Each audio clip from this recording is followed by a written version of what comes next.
আমরা গর্ব করে বলতেই পারি যে নানা সংশয়, নানা সংকট, নানা দ্বিধার মধ্যে আমাদের নিন্দুকেরা, বাংলাদেশকে যারা ভালো চান না, তারা সবসময় একটা সিজনাল সমালোচক হিসেবে প্রতিনিয়ত মিথ্যাচার, অপপ্রচার করতেই থাকেন, আলোর পথ কিন্তু দেখান না।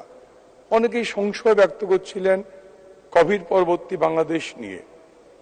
এটি সত্য যে কোভিড পরবর্তী বাংলাদেশ, রাশিয়া ইউক্রেন যুদ্ধ, ইসরায়েলের যুদ্ধ অবস্থা, লেবাননের যুদ্ধ অবস্থা, এই মধ্যে বাংলাদেশের মধ্যে একটি দেশে দাঁড়িয়ে যেখানে গোটা বিশ্বের অর্থনীতি মূল্যস্ফীতি বৃদ্ধি পেয়েছে প্রায় সবটি দেশে, সেখানে দাঁড়িয়ে বাংলাদেশ কিভাবে হালটা ধরবেন মাননীয় প্রধানমন্ত্রী।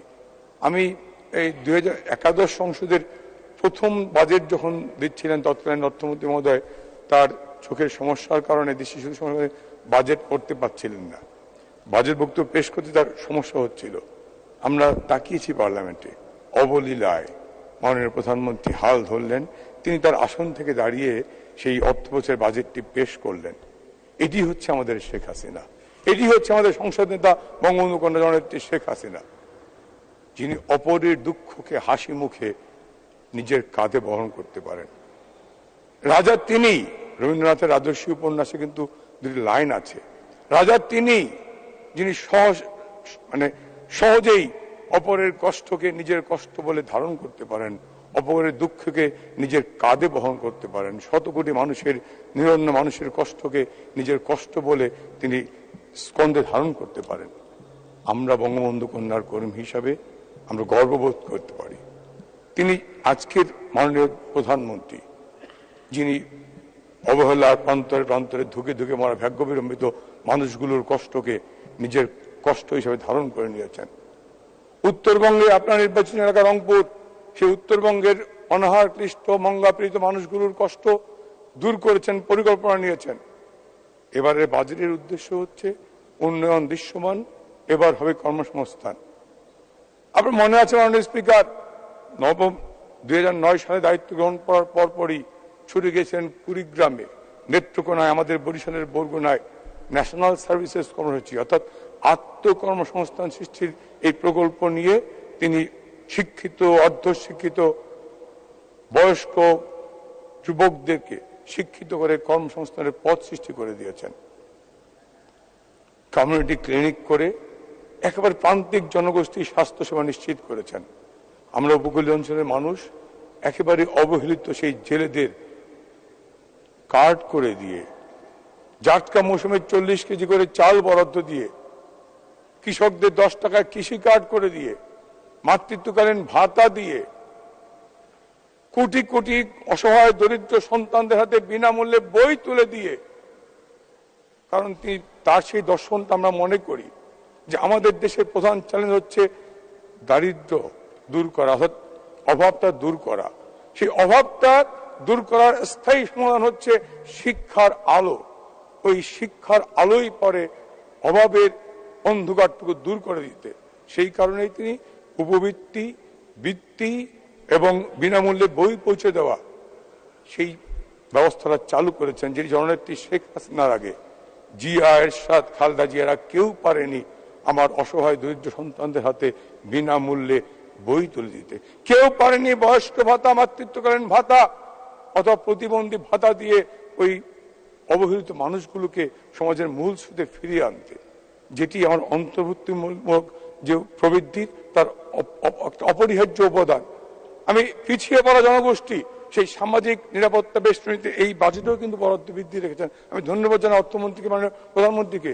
এই বাজেটেও সোশ্যাল সেফটি নেটে বরাদ্দ বৃদ্ধি পাওয়ার মধ্য দিয়ে সেই অবহেলিত মানুষগুলোর ভাগ্য উন্নয়নের চেষ্টা করেছেন। রিপিট করছি, সমাজ বয়স্ক ভাতা, বিধবা ভাতা, মাতৃত্বকালীন ভাতা, প্রতিবন্ধী ভাতা, মুক্তিযোদ্ধা ভাতা, একের পরে একে সেই মানুষগুলোকে একটি মূল স্রোতে নিয়ে আসা। খাদ্য বান্ধব কম, আমি গ্রামের রাজনীতি করি, গ্রামের মানুষ, মেহেন্দিগঞ্জ উপজেলা, হিজলা উপজেলা একেবারেই নদীকুলের মানুষ। 10 টাকা 15 টাকায় খাদ্য বান্ধব কর্মসূচির মাধ্যমে চাল তুলে দেওয়া, ওএমএস এর মাধ্যমে পৌরসভা ভিত্তিক মানুষদের খাদ্য তুলে দেওয়া, আজকে টিসিবির মাধ্যমে ন্যায্য মূল্যে খাদ্যপণ্য সরবরাহ নিশ্চিত করা। এটি সত্য, মূল্যস্ফীতি বেড়েছে, মূল্যস্ফীতি বেড়ার কারণে নিত্য প্রয়োজনীয় দ্রব্যের দামও বেড়েছে, অস্বীকার করছি না, কিন্তু মাননীয় প্রধানমন্ত্রী সেই অবহেলিত মানুষগুলোর, অসচ্ছল মানুষগুলোর জন্য তার সহায়তার দ্বার উন্মুক্ত রেখেছেন। আমি জানি সময় ফিরে আসছে, একটু দয়া করে সময় বাড়িয়ে দিয়ে কি থাকতো মাননীয় স্পিকার। আমি ধন্যবাদ জানাই মাননীয় প্রধানমন্ত্রীকে, ধন্যবাদ জানাই যে তিনি শিক্ষা খাতে সর্বোচ্চ বরাদ্দ রেখেছেন। আমি আপনার মাধ্যমে মাননীয় শিক্ষামন্ত্রীর দৃষ্টি আকর্ষণ করতে চাই, মাননীয় প্রধানমন্ত্রী তার নির্বাচনের প্রতিশ্রুতি এবং গ্রামের মানুষগুলোর দ্বারা অসচ্ছল মানুষের সন্তানদের শিক্ষা লাভ করতে পারে কম মূল্যে, কম পয়সায়, বিনা স্বল্প খরচে, সেই জন্য প্রতিটি উপজেলায় একটি করে সরকারি হাই স্কুল, একটি করে কলেজ করে দিয়েছেন। মাননীয় স্পিকার, আপনি নিজেও জানেন সেই যে 16 সাল থেকে শুরু করে আজ পর্যন্ত সময় শেষ হয়েছে, আর 1 মিনিট, 2 মিনিট বাড়িয়ে দেবেন। 1 মিনিট 2 মিনিট একটু বলি। শিক্ষা প্রতিষ্ঠানগুলোতে নিয়োগ বন্ধ, সেখানে বাংলার শিক্ষক নেই, ইংরেজির শিক্ষক নেই, সায়েন্সের শিক্ষক নেই, প্রিন্সিপাল নেই, ভারপ্রাপ্ত প্রিন্সিপাল পর্যায়ক্রমে 3 জন। দ্রুত এই শিক্ষক নিয়োগ শূন্য পদগুলিতে শিক্ষক নেওয়ার ব্যবস্থা করা, যেখানে প্রিন্সিপাল নেই প্রিন্সিপাল দেওয়া। স্বাস্থ্য খাতে একটা পর্যাপ্ত বরাদ্দ রয়েছে, সেই স্বাস্থ্য খাতে বরাদ্দ বাড়িয়ে দিয়ে, অর্থাৎ আমরা চাচ্ছি যে কিউরেটিভ ট্রিটমেন্টের জায়গায় প্রিভেন্টিভ ট্রিটমেন্ট, জটিল রোগগুলো সংক্রমণের আগে যদি আমরা অ্যাওয়ারনেসটা বিল্ড আপ করতে পারি, সেক্ষেত্রে অর্থ বরাদ্দ যায় কিনা। মাননীয় স্পিকার, আমি 1 মিনিট বাড়ি শেষ করছি।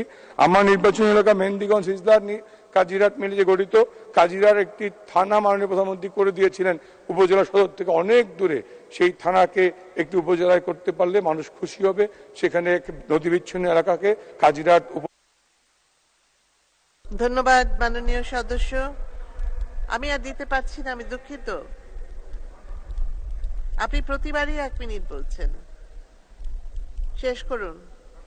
কাজেই কাজিরাট থানাকে উপজেলা করা, বাংলাদেশে 64টি সাব ডিভিশন উপজেলা হওয়ার পরেও ময়মনসিংহ এবং বরিশাল সদর উত্তর কিন্তু জেলা হয়নি।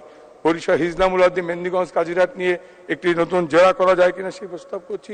পানি সম্পদ মন্ত্রণালয়ের জন্য বরাদ্দ বৃদ্ধির প্রস্তাব করছি। এই কারণে মেহেন্দিগঞ্জ, হিজলাকে রক্ষার জন্য পানি সম্পদ মন্ত্রণালয়ের পক্ষ থেকে সুরক্ষা বাঁধ নির্মাণ অপরিহার্য।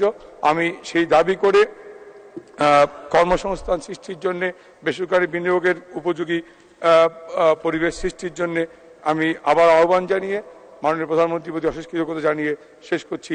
জয় বাংলা, জয় বঙ্গবন্ধু।